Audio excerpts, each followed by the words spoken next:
Okay, so let's type my name.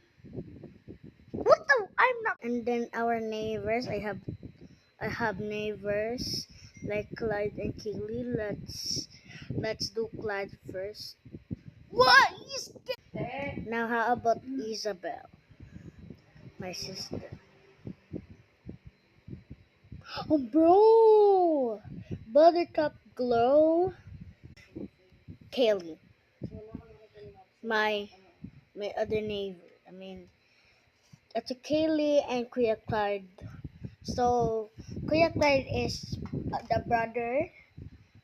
It's there. The neighbor is there. I will show you. Wait lang. Then here it is. Our neighbor. Di ka kita klaro kay. Di ko kaabot. So guys, let's continue now. I know. Kaylee. Bro, peach sorbet.